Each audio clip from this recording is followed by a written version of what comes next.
From the 22 News Plus studio,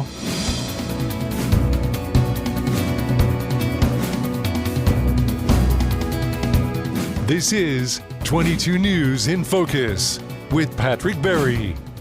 Hello, everyone, and welcome to this edition of InFocus. I am your host, Patrick Berry. We are here in the 22 News Plus studios thinking about winter. We turned the clocks back this weekend. It's early November. Temperatures are starting to change. So I have asked 22 News Storm Team meteorologist Chris Bouzakis to come join me to talk about what we can expect for winter weather this coming winter. Chris, thanks for giving me some time today. Yeah, thanks for having me. I love nerding out talking weather with you. I love talking about it as well. Exactly. So every year we have this discussion, and we know, and you've taught me, and I've learned it from other meteorologists, science can only get us so far. Yes. Right. I mean, you try and predict what can happen based on history, based on what you're seeing now, but that could change, correct? Yeah. You use the tools you're given, but of course, sometimes it can go in a completely opposite direction. I mean, usually we're pretty spot on with the type of winter we're going to see and what usually can happen. But when it comes to like the exact number of snowfall and that kind of things, it's kind of out of our control. We're not Mother Nature. But Mother Nature is fickle. Mother Nature just does her own thing.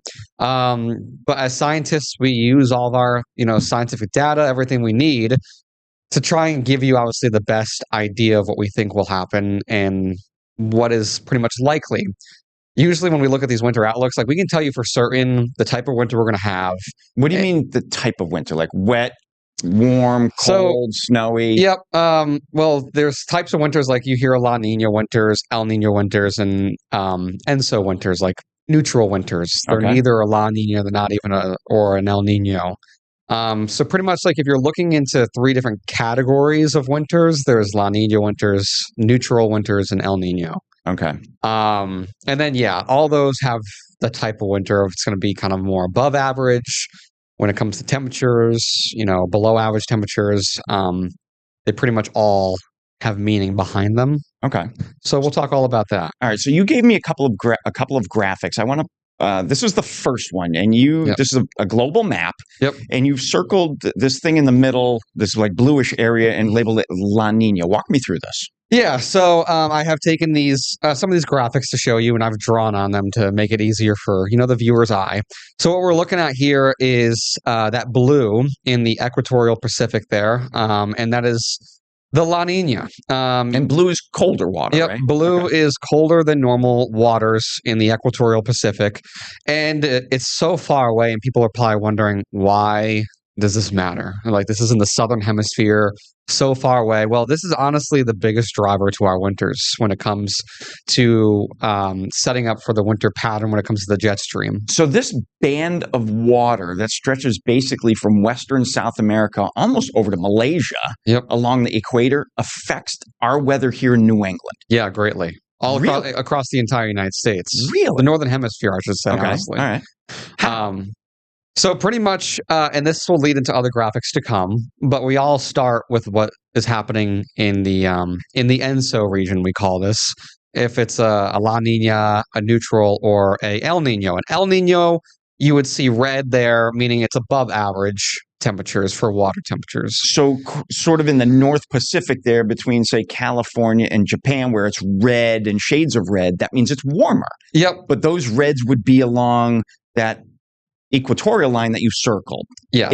In a El Nino year. Okay. Yep. So that also plays a factor to the north there, that red. That region is called the PNA, the Pacific North Oscillation. Okay. And so that will also be something I'll talk about in a few minutes, but that also plays a role in our winters, what we look at.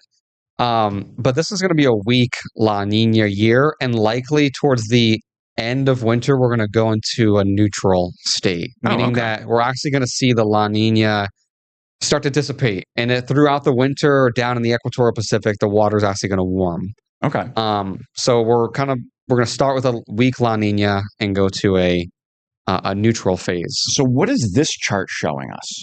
So this is what we look at when we're looking at computer models that are going to pretty much show us where we're going when it comes to El Nino and La Nina when measuring the sea surface temperatures in the equatorial Pacific.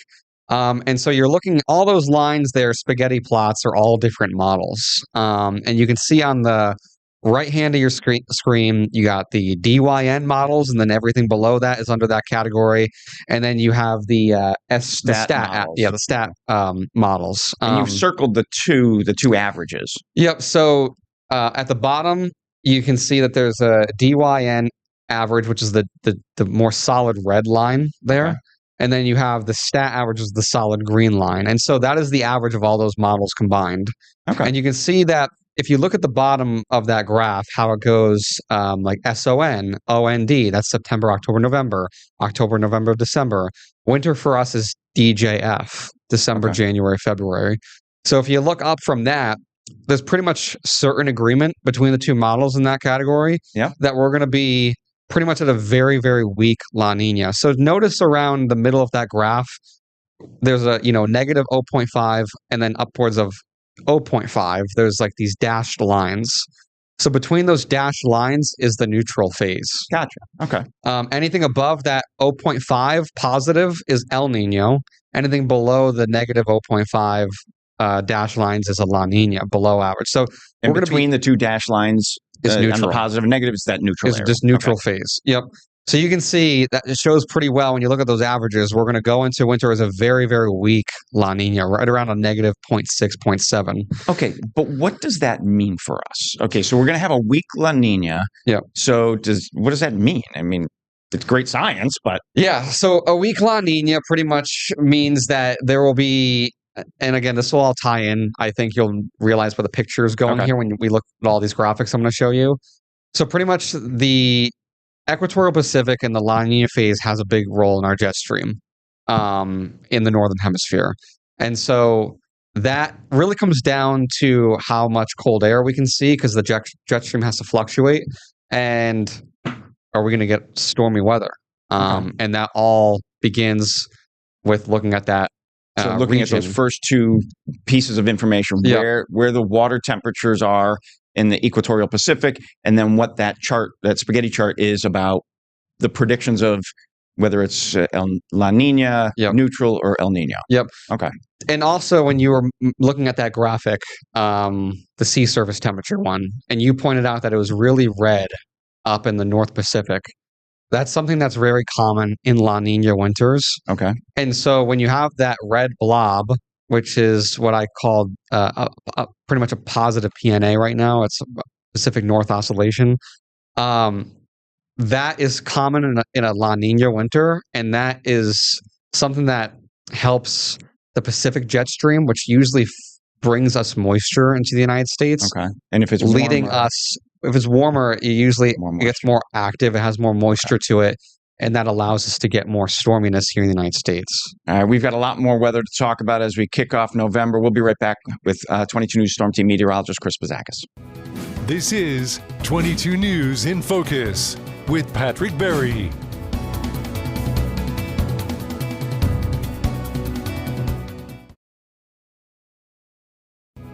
This is 22 News in Focus with Patrick Berry.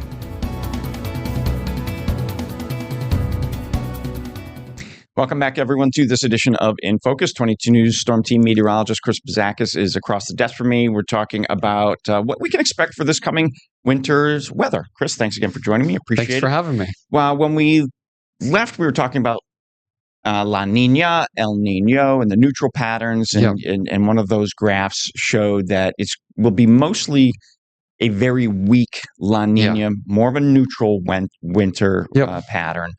How does that data predict snowfall? Yeah. So to summarize what we all just talked about, it's going to be pretty much a borderline weak La Nina going into a neutral phase. And that allows pretty much colder water in the equatorial Pacific, warm water in the North Pacific. And so this has a big role in our jet stream. Pretty much to summarize it up, warmer waters in the Northern Pacific allow more moisture into the atmosphere, and the Pacific jet stream will kind of flood the United States with moisture. Okay, so warmer water evaporates easier, Yep. gets up into the jet stream pushes it across the United States. And storms like warmer water. Okay. Yep. Or energy to create storms likes warmer environments. Okay. So I'm not talking about the North Pacific being like 80-degree water temperatures. It's still really cold. Oh, yeah. The Pacific is always cold. Yeah, and especially when you're talking about the waters up around Alaska and northern Russia, it's still incredibly cold.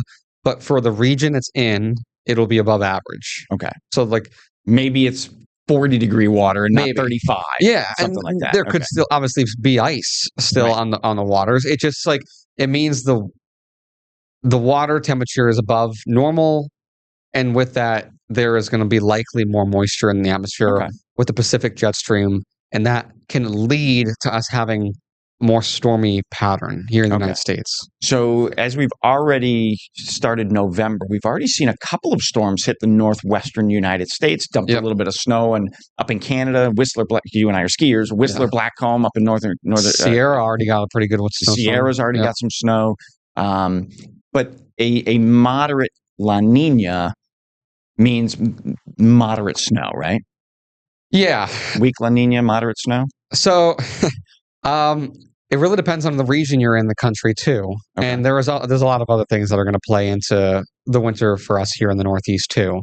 Weak La Nina winters weak La Nina to neutral winters typically favor a more stormy pattern and colder pattern along the northern half of the United States. Okay. And usually a drier, more warmer pattern along the southern United States because it doesn't allow the jet stream to dip too far south. Okay. The jet stream usually favors the northern half of the country and obviously up north into Canada and everything like that.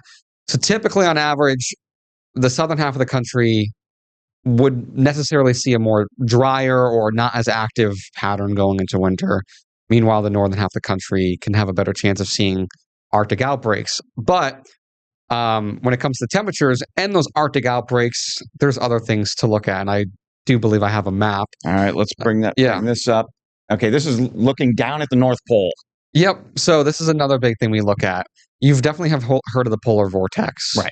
And that's usually Arctic air that is sitting around the poles. And every now and then, the jet stream can kind of loosen up and it dips south. And that's when we get those really big Arctic outbreaks here in the United States, that we get those really, below average, cold. Really, really cold.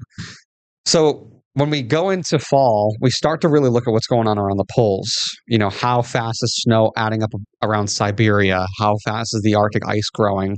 Because that really tells us how much cold air is there really to work with here.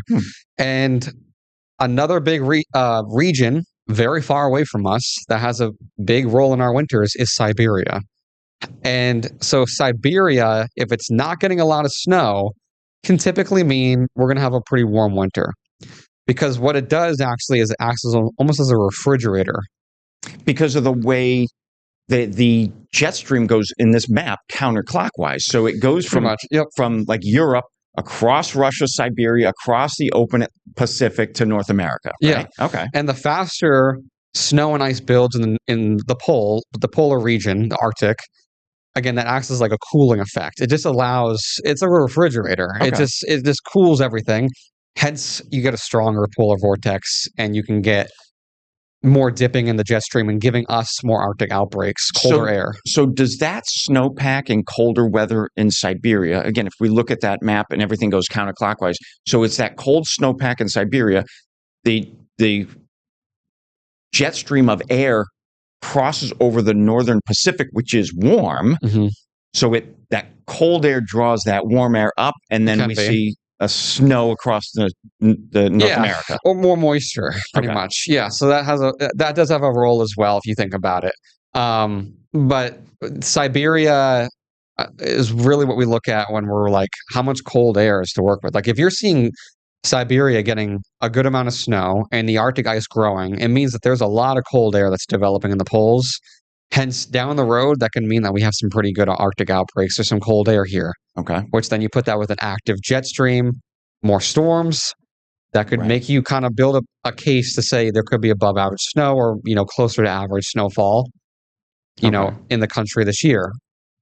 So the next thing I want to bring up is what folks are seeing now on the bottom of the screen, the North Atlantic oscillation phases. You started to talk about those a little bit earlier. And so now I want to bring up the graphic that really depicts what those mean. But go into detail, Chris. Yep. So the North Atlantic Oscillation is what NAO stands for. And this is an area up around the southern half of Greenland into Iceland, the North Atlantic.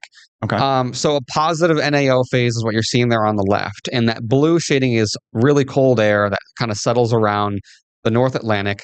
But that's high pressure typically, or it's just low pressure. And so you see how that red kind of goes along the East Coast there, the United States. Yep. So when you have this area of low pressure and this really cold air in the North Atlantic, it's not really a good setup for us for any storms and especially snow. Okay. Typically when we have this, the jet stream is very flat and we're kind of in those dry spells or, not active. And this is also when you kind of get those weird winter warm-ups. You get those days in the winter that are like 60 degrees or whatever. And right. Everyone's kind of like, this is great. But it's not great. It's not great if you're, a ski resort or something like that. When you really want cold or snow or an active pattern is when you want a negative NAO, which is I think it was on the right hand of that map there. There you go. There's the negative NAO phase. So that red there is what we call a Greenland blocking high pressure. And this pretty much acts like a wall to storms that are riding the jet stream pretty much up the East Coast. They have nowhere else to go but ride up the eastern seaboard. Hence is when we typically get those nor'easters and those big snowstorms.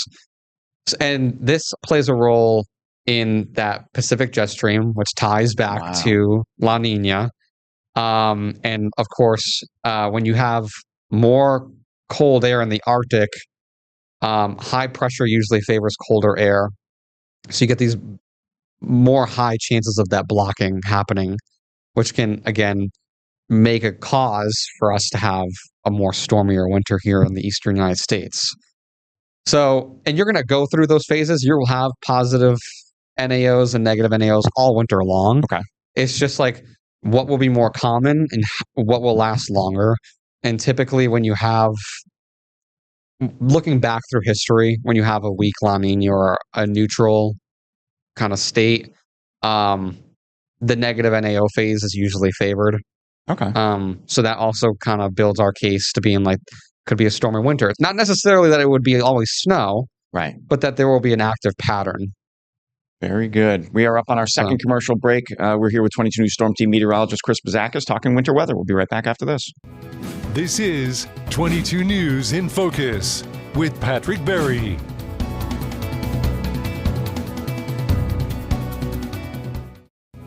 This is 22 News in Focus with Patrick Berry. Welcome back, everyone. I am your host, Patrick Berry. On today's In Focus, we've got Chris Bouzakis, 22 News Storm Team meteorologist across the desk from me. We're talking about what we can expect for the winter weather this year. Chris, thanks for joining me. I appreciate your time. Yeah, of course. Thanks for having me. So we've covered El Nino, La Nina, the polar vortex, and all of that comes into play with how North America's weather happens during both summer and winter, but we're focusing right now on the winter. Yep. So expect warmer than average sea temperatures in the Pacific along the equator. Yep.